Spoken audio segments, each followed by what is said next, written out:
Oh, good morning. How are we doing? All right, we're going to see about that. That's why I like to start with the affirmations, because I make you get up and just get those heebie-jeebies out, and we're going to affirm. And affirmations are true statements, and they're simply about aligning to what is really true within us. Right? And we do these affirmations so we can align with them, because simply speaking, an affirmation can be cliche. But when you feel it and live it, then that's what makes it a true statement, right? Makes it true. So it's a simple one. No long ones today. All right. Today, I choose freedom. Again, today, I choose freedom. Now, in this last one, I would like you to turn to your neighbor and let's affirm it as we. So, today we choose freedom. Yay. All right. You may be seated. All right. So, before I get into my talk, I like to start with something a little light, usually. And it is going to be light. Some of you have heard it. And those who are new, yay, you haven't heard it. So there's a mature woman at the grocery store, and she's going down the aisles, and she notices a young mother with her daughter, about 3 years old. And there's some cookies. And the daughter wants the cookies. And the mother says, no, we're not having cookies. And the daughter starts to have a fit. She's crying, she's having a fit, she wants those cookies. And the mother very calmly says, now, Monica, we still have half the aisles to go. It's going to be okay. And so a little bit later, the older woman is down the aisle, and there's some candy, and she notices the mother and the young daughter again. And the daughter wants some candy. And again, the mother says, no. And she's having a fit. And she notices the mother says, now, Monica, we only have 2 more aisles to go, and then we can check out. And so the mature woman finishes her shopping, and she gets to the checkout line, and she's behind this mother and her daughter. And the daughter grabs gum, and the mother gently takes it and puts it back and says, no, we're not having gum. Well, she just had a complete meltdown. And the mother very calmly says, now, Monica, it's only a few more minutes. We're going to check out. Then we get to go home, and you get to have a nice long nap. And so she leaves, and the woman checks out behind her, and she goes into the parking lot and notices the mother and the daughter are parked by her, and she goes up to her and she says, I just want to say you are doing a great job. I am so impressed with your patience and your calmness with little Monica. She goes, that's my daughter, her name's Tammy. I'm Monica.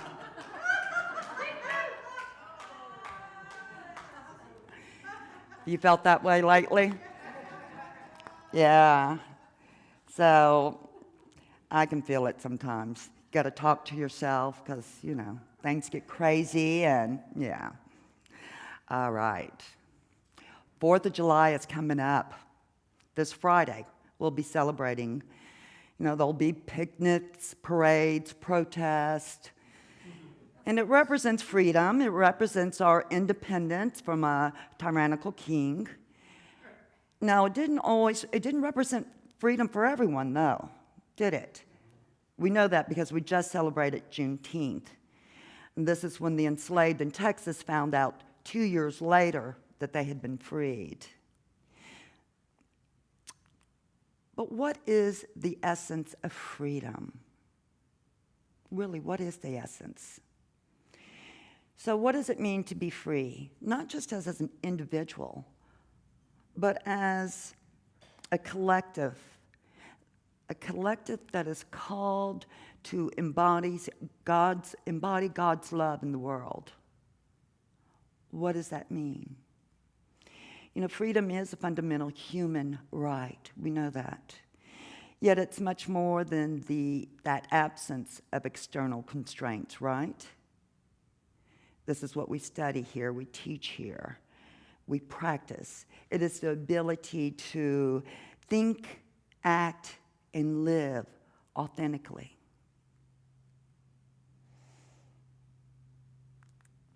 So Martin Luther King Jr. once said that freedom is never voluntarily given by the oppressor.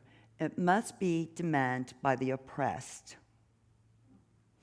But his words remind us that freedom requires courage, action, and willingness to challenge systems that have been unjustly constructed. But freedom's not just a political construct, is it? No, it's a spiritual practice. And that's what we do here. We practice that. Eric Butterworth, he was an iconic Unity minister, teacher, and author. And he tells us, don't go through life, grow through life. And his statement invites us to see freedom as this journey, this interior journey. And it's a process, right? It is a process of shedding those beliefs, because we don't shed them all at once. But it is a process to shedding those limiting beliefs, those societal expectations, and those self-imposed barriers. You know, true freedom begins when we liberate our own minds and hearts. Does it not? Yeah. When we do that, it really does start to enable us to grow into the fullest potential that we were meant to be. So, while it's easy to crave freedom, it's also essential to acknowledge that freedom comes with great responsibility. And it calls for mindfulness in our choices, in our actions, ensuring that they don't step on other people's liberties. Charles Fillmore, our co-founder of the Unity movement, he emphasizes this sentiment by saying, liberty is not license. So he encouraged us to recognize that true freedom is anchored in ethical behavior and in self-discipline. It's not merely doing as we please, but living in alignment with that higher principle of love, those higher principles of justice, living in alignment with our own Christ consciousness. You know, from the very beginning of our sacred text, the Bible, we see a yearning for freedom. In the Hebrew scriptures, we see Moses, one of the many expressions of God, right? And he hears the cries of the enslaved, the enslaved Jewish people. And he acts to break these chains, and he leads these people to a promised land, a land of freedom and flourishing. Now, this yearning for liberation continues into the Christian scriptures. And when Jesus begins his public ministry in the synagogue, he reads from the scrolls of Isaiah. And the scripture is also one that leads us at the Unity Urban Ministerial School. It was our founding scripture, and I want to share that. The Spirit of the Lord is on me, because the Lord has anointed me and you to proclaim good news to the poor, has sent me to bind up the brokenhearted, to proclaim freedom for the captives, and release from darkness for the prisoners. Now, this is a radical declaration of freedom. Jesus was radical, right? And it's economic, it's political, it's social, and it is spiritual. It is a vision of justice and wholeness for all people, kind of echoing God's earliest acts of liberation that were lived through those of the Hebrew Scriptures. Now, for us as progressive Christians, this means that our faith is inherently intertwined with the pursuit of justice and freedom for all, especially those on the margins. We cannot separate our spirituality from our engagement with the world's suffering and injustices. There is no separation. The Declaration of Independence and the United States Constitution, they stand as these monumental achievements in human history. Now, these documents, while imperfect, and they were born out of a complex historical realities, they articulate the principles of freedom, equality, and justice that not only serve as the foundation, right, of this country, of American society, but they also resonate universally as aspirations for all of humankind. They represent more than political frameworks. They encapsulate spiritual ideals that challenge us to rise above division, hatred, and selfishness. All right, which document is that from? The Declaration of Independence, which states, "We hold these truths to be self-evident, that all men and women are created equal, that they are endowed by their Creator with certain unalienable rights, that among these are life, liberty, and the pursuit of happiness." I think many of us Americans forget that. Unalienable rights. These are rights that cannot be taken away because they are granted by the Creator. However you see that, however you call it, whatever name you give it. And this echoes our theological understanding that every human being bears the image of God. That each of us is that expression of God. And thus we possess inherent dignity and worth. Liberty, the pursuit of happiness, these are not just political aspirations, but they're spiritual longings for human flourishing. As people of faith, we are called to ensure that these rights are accessible to all, and not just a privileged few.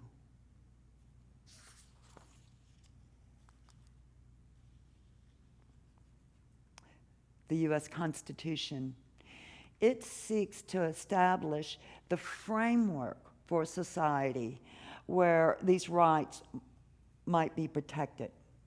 And so it begins with, we the people of the United States, in order to form a more perfect union, establish justice, ensure domestic tranquility, provide for the common defense, promote the general welfare, and secure the blessings of liberty to ourselves and our posterity, do ordain and establish the Constitution for the United States of America. Did you know that the U.S. Constitution is one of the most influential legal documents that exist? And since its creation some 200 years ago, over 100 countries around the world have used it as a model for their own. So at the core, these documents reflect profound spiritual truths. When Thomas Jefferson wrote that all men are created equal and are endowed by their Creator with certain unalienable rights, he invoked the universal principle of divinely granted dignity. And the Constitution, with its emphasis on justice, liberty, and the pursuit of happiness, underscores the collective commitment to ensure that these rights are protected for everyone. Now, these principles also echo the teachings of Jesus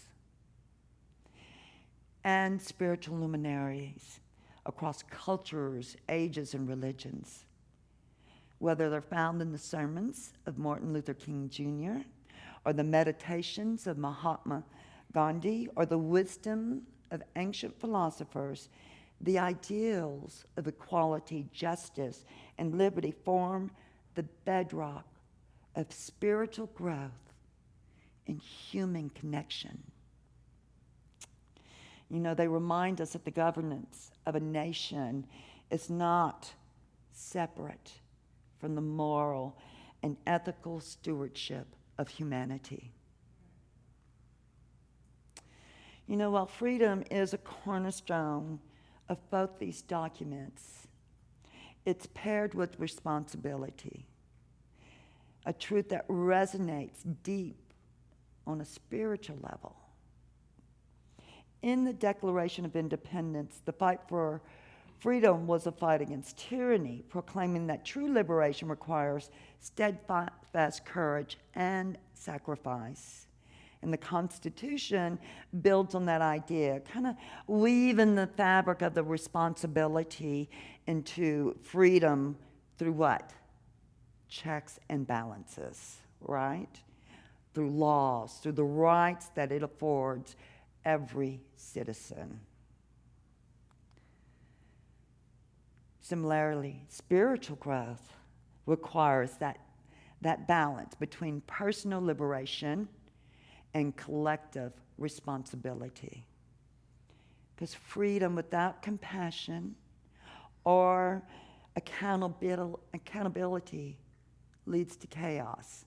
We know that. We've seen it in our own personal lives, and we're seeing it all over our nation right now. But freedom nurtured through empathy and service becomes transformative. By upholding the principles contained in these documents, individuals embrace the sacred call to live for others as well as for ourselves. And we foster peace within and among our communities when we do this. So how do these threads, this divine liberation and these national ideals weave into our spiritual responsibilities today? Well, first, we challenge injustice. You know, if God proclaims that release to the captives and freedoms for the oppressed, then we, as that expression of God, we are literally God's hands and feet, right? For God can no more do for us than what God does through us. Then it means that we must actively work to dismantle systems of oppression. This means speaking out against discrimination, advocating for equitable policies, and standing in solidarity with those whose freedoms are threatened. It means recognizing that liberty and justice for all, it's an unfinished project. And our faith compels us to be co-creators of that more perfect union. Practice radical empathy and compassion. So the ministry of Jesus was characterized by deep compassion for the marginalized. Our commitment to liberty cannot be abstract. It must be embodied in our relationship with our neighbors, especially those who are different from us, those who are struggling, and those who are denied their fundamental rights. Paul reminds us in Galatians 5:13, "For you were called to freedom, brothers and sisters.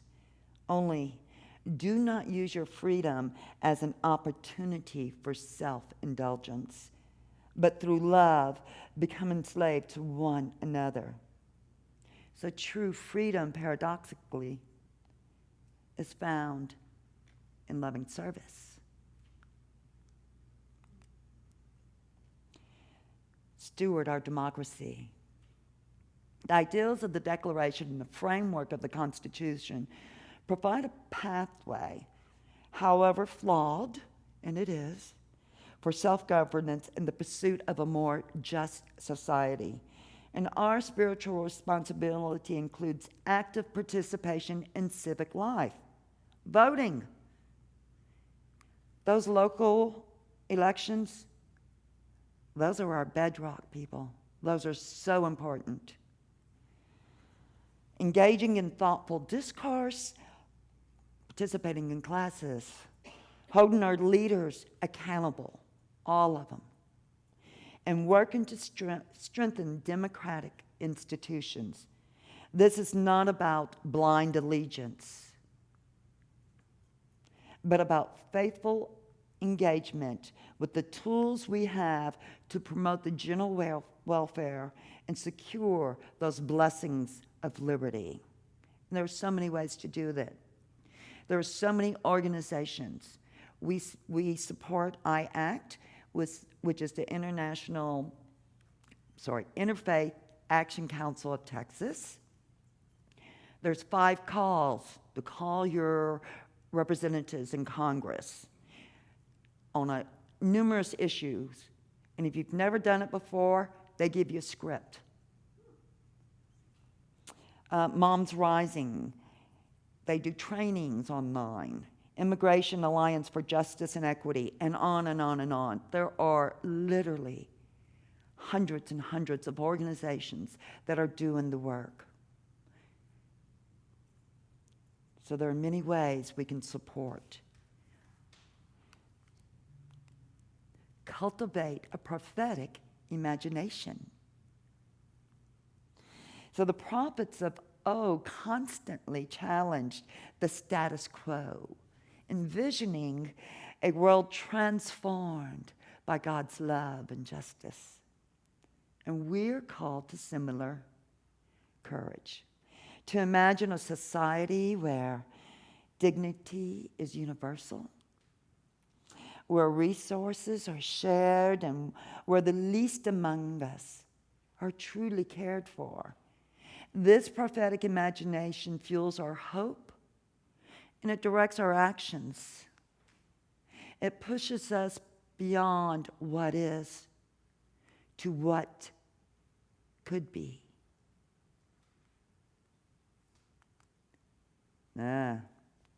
Forgiveness. Choose forgiveness. For me, that's an ongoing process, sometimes minute by minute.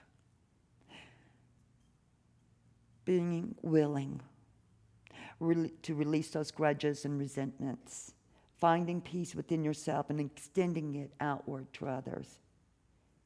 Forgiveness is a spiritual act that unifies and it heals. It really does. Practice mindfulness. Cultivate that inner peace through prayer and meditation. Calm and focused mind is better equipped to act in alignment with those spiritual and constitutional values.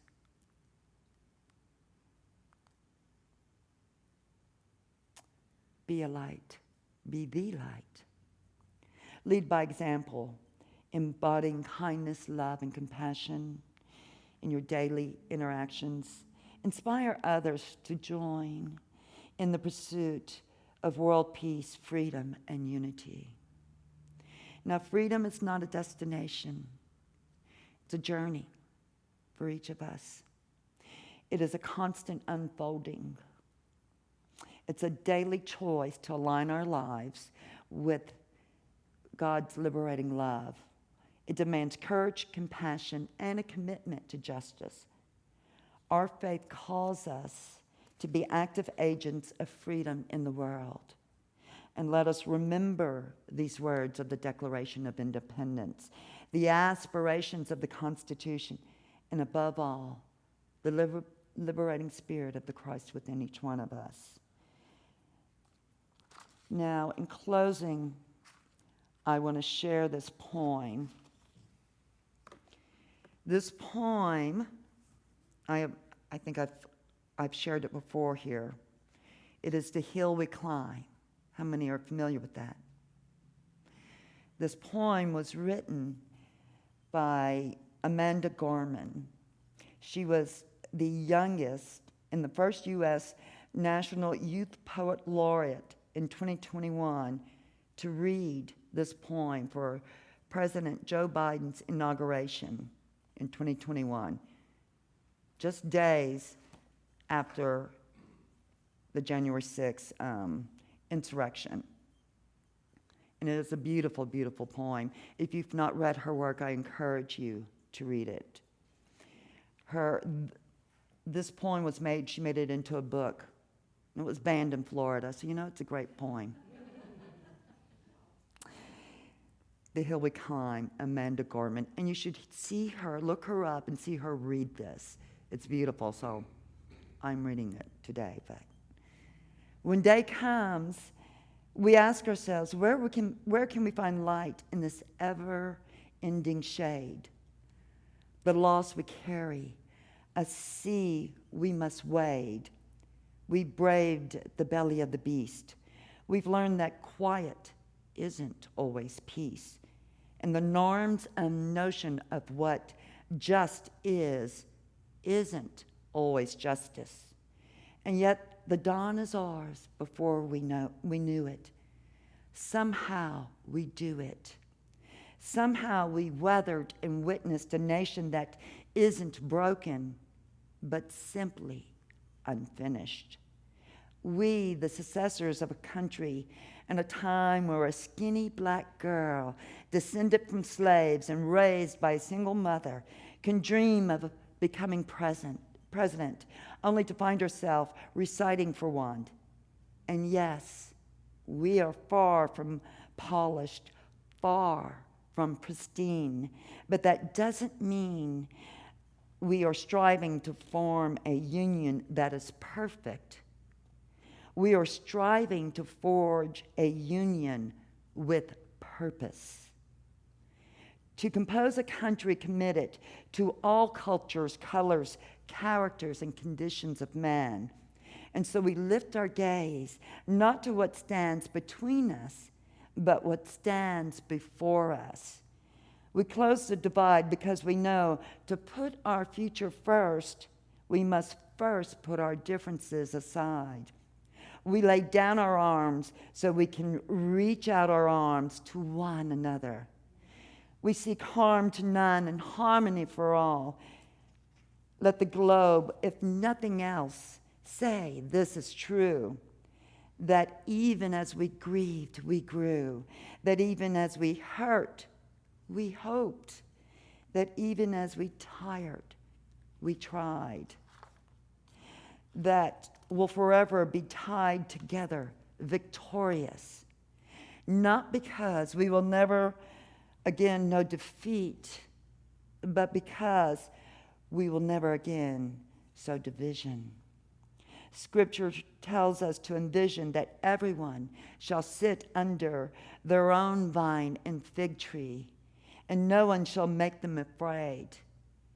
If we're to live up to our own time, then victory won't lie in the blade, but in all the bridges we've made.